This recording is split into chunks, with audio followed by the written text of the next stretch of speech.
Saw is one of my favorite horror franchises, if not my favorite. Except maybe Black Phone or FNAF. Black Phone counts, they're making a new movie. Mainly due to the creative traps, shocking final twists, and the banger twist music. And as a new one is coming out possibly, I'm not sure if it's real as it's coming next month but doesn't even have a teaser trailer yet, but I'd like to rank all the movies one by one before it comes out. I'll most likely release a review of that movie to finish the ranking of the original Saw films. I'm assuming they'll reboot/remake the series, as number one, the actor who plays John Kramer is 83, so it would be smart to reboot or remake the series. And number two, the lore is so complicated with prequels, sequels, and prequels and side sequels. It's like the Star Wars series where they keep on making TV shows set in the original movie times instead of the future, present, or far past. Here's all the movies ranked. Real quick, here's a advisory board. I'd call it a warning, but it's not really like a bad warning. So, no jump scares. There isn't any jump scares in Saw movies anyway. No visual gore. I'll talk about it a little bit, but it's mainly just for the creativity of the traps. And no extreme jump cuts and shots. Don't worry. That was the scariest part of the movies. I will not subject you to that. And at number 10 is Saw 3. This is what most people who know almost nothing about Saw think the series is like. It's a bunch of gore and torture to mostly innocent people for the sake of shocking you with a low budget. Stupid characters, and always in really dirty warehouses. The starting part of this movie shows the cop from the last movie trapped in the dark bathroom. He's able to get out, but he gets captured immediately, which makes me think what was the point of him breaking his leg at all. It's funny that almost every character that dies in the movie is because the main character is the slowest person ever. When there's literally someone freezing to death naked, he just stands there annoyed at the cold.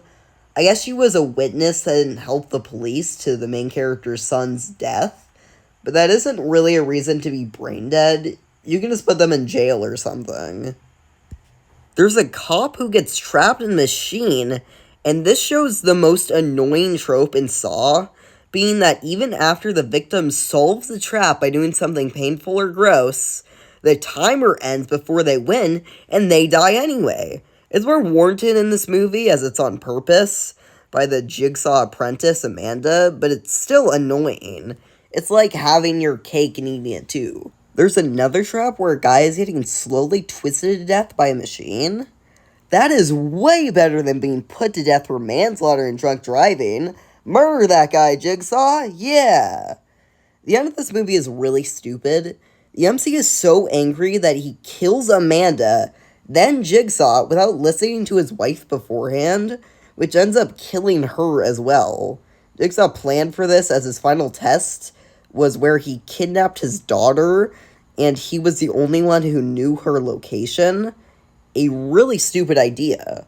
Why would he plan that out beforehand? Did he plan to get sick with, I think it was later, like, cancer? He had cancer, but it was, like, late cancer.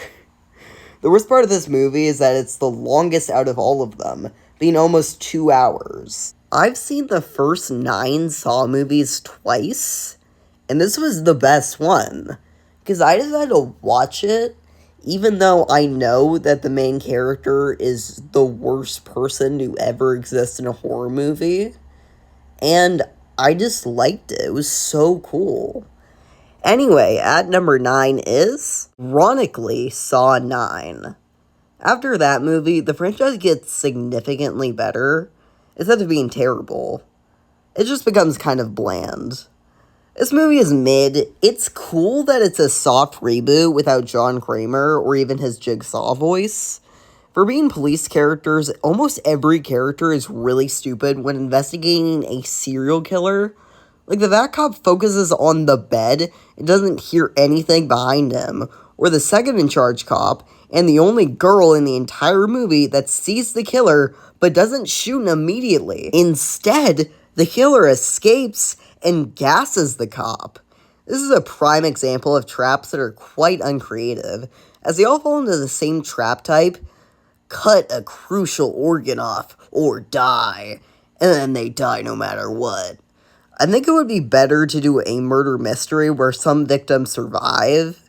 They don't have to die to show this killer isn't messing around. The twist is kinda dumb. I'm pretty sure I expected it in the first 5 minutes, but after they show he's dead, I assumed he isn't the killer. The trainee rookie cop turned out to be the killer. As people die throughout the movie, there isn't much people it could be. Maybe the old mean guy, Samuel L. Jackson, the main character, the fired old guy who definitely isn't a red herring. Well, it turns out, it's the completely innocent and public rookie. I don't like the cliffhanger endings as they are almost sometimes never commented on. So if you're wondering the character arc of the teenager of Saw 6 who is forced to kill someone, the obvious suspect to police in Saw 7, or if the MC goes to jail, or if they catch the real killer in Saw 9, you'll never know probably. Definitely a very mid movie. And at number 8 is ironically Saw 8. Saw 8 is cool visually, being the first Saw movie that isn't in the 2000s or really early 2010s. The traps are more iffy than the most Saw movies. The blade trap's kinda cool, the hanging trap's stupid, the grain trap's interesting, the bike trap is somewhat cool, but it's executed terribly with it almost being entirely CGI. Just use a realistic mannequin, you idiots. The reverse shotgun trap is weirdly brutal. Someone has to slowly starve to death because the other tried to kill them. The laser trap's pretty cool, and I don't mind the CGI too much, as it's the second bad CGI death, and would be pretty difficult to do practically. The twist is really cool and one of my favorites from the franchise on a surface level, but as one of Saw's only retcons being if the trap segments took place 10 years before, why does Jigsaw use LED TVs and his puppet has glowing eyes if this was canonically before the first Saw movie? This isn't too big of a deal. LEDs have existed since 1962, and Saw, like Batman, where he usually has a lot of prep time, so maybe he wanted to confuse the police by using LED TVs, but not for other traps. It's a bit far-fetched, but that's pretty much the only explanation, if it had to be real. Expect time travel, but I'm not even going to address that. And at number 7, continuing the ironic train, is Saw 7. Saw 7 is a bit overrated. It's not that good. It's probably why there wasn't a sequel to this movie for 8 years, but it's not the worst. A trap in public and at daytime is pretty cool. The main plot explains more about the cliffhanger to Saw 6. Not about the trap side, but the fight between John Kramer's ex-wife and Detective Hoffman. Use my least favorite part of the Saw franchise, being innocent or mostly innocent people getting destroyed in horrific traps, like being impaled in the face for withholding information, or the wife of the main character getting burned alive because the main character pretended to be a Saw victim for popularity, aka not the wife. It's a similar plot to Saw 6 as well, with a police subplot, a Hoffman subplot, and a trap subplot, except the main character is even more hateable than a medical financier who denies supporting some sick or cancerous people. The final twist is probably my least favorite twist in all of Saw. It's that Dr. Gordon is a Jigsaw apprentice, which is really stupid, as Jigsaw made him chop off his leg and didn't like Jigsaw's view in a Saw 1 flashback. Hoffman's put into the same dark bathroom, but the doctor throws away the saw. He could still maybe use the toilet lid like the cop in Saw 3, but it's dark without a flashlight and probably broken, I guess. A lot of people say that he may be alive, like that's a big theory. That's probably true. They've done probably way more insane stuff than that. And at number 6, continuing the ironic train, is Saw 6. These next two are quite interchangeable. Saw 6 is kind of solid, but I'd probably never watch it again. I guess this one has a better script than Saw 7, but being the same plot-wise. It's similar of having a hateable main character who mainly goes through emotional damage while the police are trying to find out who the killer is, and Hoffman has a subplot with John Kramer's ex-wife, ending with one of them in a reverse bear trap rebuild tied to a chair in a random police office. But the main character is less hateable, as you could say he's following the system, but he probably has enough experience to find another job, but doesn't. The main character goes through more damage than chest impaling, and he even dies at the end, and killed from the son of one of his patients. Sad this never got explored in a sequel, as that would be an interesting story, even if it became another Jigsaw Apprentice. Weirdly, Hoffman was smart enough to survive the reverse bear trap. A kind of decent sequel overall, though. And at number 5 is, ironically... Nah, I'm joking, it's Saw 4. I like Saw 5 more, okay? The writers were kinda screwed after killing the main villain and side villain of Saw 3, but had to make a sequel for more money. So Jigsaw had prepared himself to die and fed a tape to himself so autopsy surgeons would find it and hear about how he may be dead, but his work is never finished. How did he know that Jeff was going to fail his test? The first trap is a pretty scary idea, but the eyes sewn shut guy was kind of dumb for being angry at the not talking guy, even though it's obvious they were kidnapped and that's another hostage. You'd think the blind guy, after waking up and he can't open his eyes, and hearing someone else who can't talk, would think that he's kidnapped and has a bag over his head, and that's another kidnapped person. Anyway, a random policeman has to solve a big saw trap and a somewhat treasure hunt. He's got to save a woman from getting her scalp pulled off, which would have been an interesting death instead of being thrown at a mirror. An abandoned school with kinda an easy saw trap for the lady who was abused by her husband, which is to kill him or let her bleed out, and maybe the husband would survive. A old hotel where the MC has to partake in murder by putting the murder into a pretty gruesome saw trap, which doesn't depend on a slower dumb guy saving you. The main message that the MC shouldn't be rushing through people who are dying is kind of a cool idea, but at the end that turns out to be a bad thing, as that's how everyone dies. But the twist of two apprentices, one that dies at the end of this movie and one for a cliffhanger, is somewhat cool. A solid movie that's almost good, more so passable. And at number 4 is Saw 5. Saw 5 is the best decent movie in this ranking. The drop segment is probably the best, with 5 random people having to go through 4 escape rooms under 15 minutes for each, or die in an explosion. The first game is lost by some random blonde person, the second is lost by a Vsauce lookalike, the third is lost by a random woman. The mystery segment is kind of boring. For the most part, it's just a slow mystery about a fired cop who suspects another cop, who you already know is the murderer, and he turns out to be the murderer at the end. What? The best parts about it are just the start and end, where the trap he ends up in, which gets him fired because he wasn't supposed to be there, is a drowning trap where he's supposed to drown to death, but is barely able to survive by stabbing a pen in his throat. This is a popular scene that gets talked about from time to time because it's a smart decision in a horror movie, but I don't like it too much. The main part I really like is the finale, where the two cops fight in another random warehouse, where the cop traps Hoffman in an icebox to kill him, but it turns out the tape saying to do that he didn't finish, which says at the end that it was lying, which is really weird. Hoffman was planning to get beaten. What if he won the fight? What then? He would just throw him on the ground and jump in anyway. Meanwhile, the survivors of the big old trap find out they were supposed to work together to survive, and now they have to drop half of each person's blood into a saw to fill a cup of blood. People bring out the pee idea, but no one would hold their pee for 45 minutes, let alone 2 people, or better yet, someone with 10 liters of pee held for 45 minutes would be impossible. At least I think. The cop slowly gets crushed to death, and both of these segments are played at the same time, which is really cool. On my first watch, I could not watch this finale, mainly for the slowly crushing to death trap, which is probably my favorite trap in the whole series for how disturbing it is to me. Toy Story 2, the start of it, with the spike wall coming in, and Buzz is gonna get crushed if he doesn't escape the ventway. If he did actually get crushed, that would be a very scary segment. So, I could imagine that if it was a horror movie. I mean, I guess Buzz is a toy, but that was in, like, a show segment, I think. So, he was probably a human in that, so...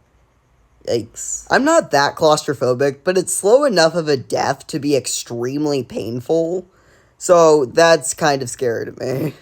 Not that good of a movie for the most part, but the finale is a bit better. And at number 3 is Saw 10. Saw 10 is a pretty good Saw movie. It's mainly ranked here because of most of the movie taking place in a small warehouse. So it's not like it's going all over the place with random scenes and, oh, mysteries and subplots. It's all one big old plot. The traps are mostly creative. Instead of the beheading trap, which is pretty much just a combination of Saw 1's dilemma and Saw 5's beheading trap, the start of this movie shows most of Jigsaw's life after finding out about having brain cancer, even showing Jigsaw contemplating a death trap for a small thief but deciding against it as he shouldn't be killing people in death games for his last months alive. But after being conned for paying $50,000 for an experimental cancer treatment, the anger is back, and with the help of Amanda, the original Saw apprentice, to kidnap all four of the con men, they easily kill them one by one in death traps that they mostly suck at. But it turns out the leader of this scam artist has a boyfriend who helps her, and they kill some survivor for no reason and try to kill Jigsaw and some random child with a multiplayer bloodboarding trap. But then the boyfriend mentions it's weird that the trap requires two, but she was the only one who was going to go in it.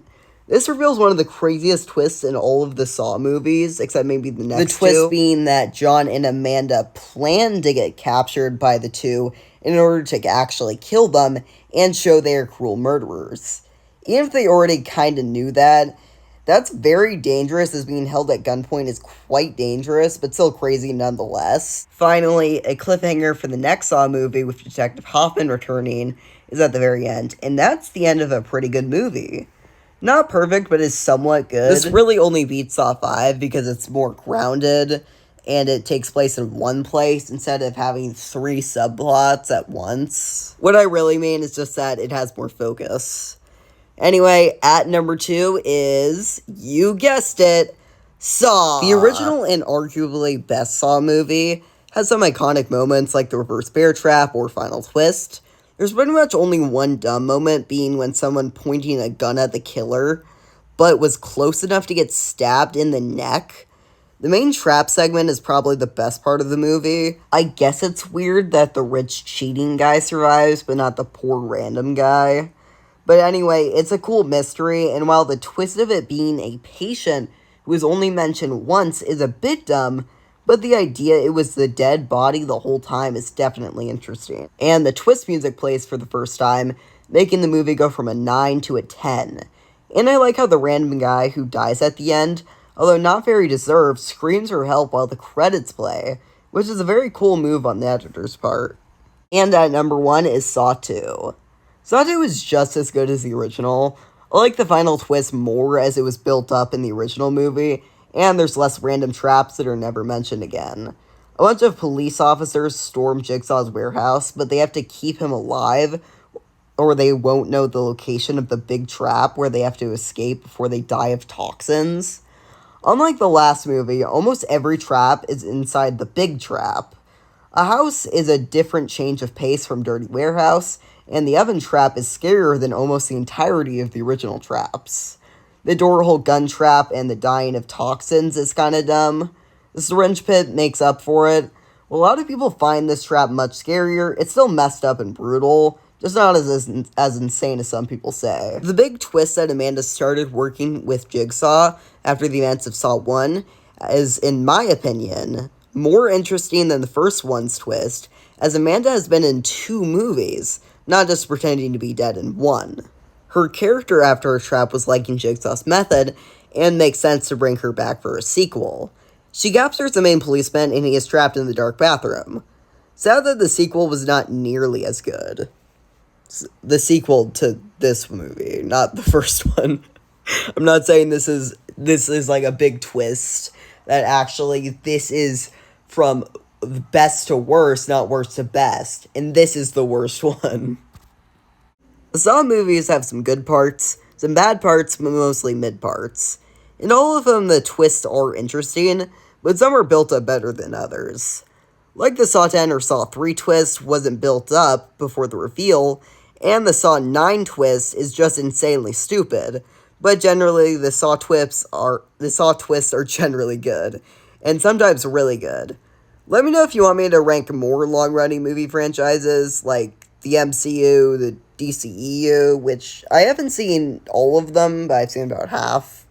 or all 11 Jason movies, including the remake. The Scream movies, preferably after the 7th, because there's not many at, like, really, at least right now. Even if I counted the show. Maybe the Toy Story franchise, and others that I'd have to fully rewatch. Anyway, this is the end of this video. Hopefully you watch this video late at night, because it's a horror video. Anyway, good night. I could maybe release this on Halloween or something, but I don't want to do that. When I want to make a video, I just make it. I don't want to wait months on end for it. Anyway, see ya.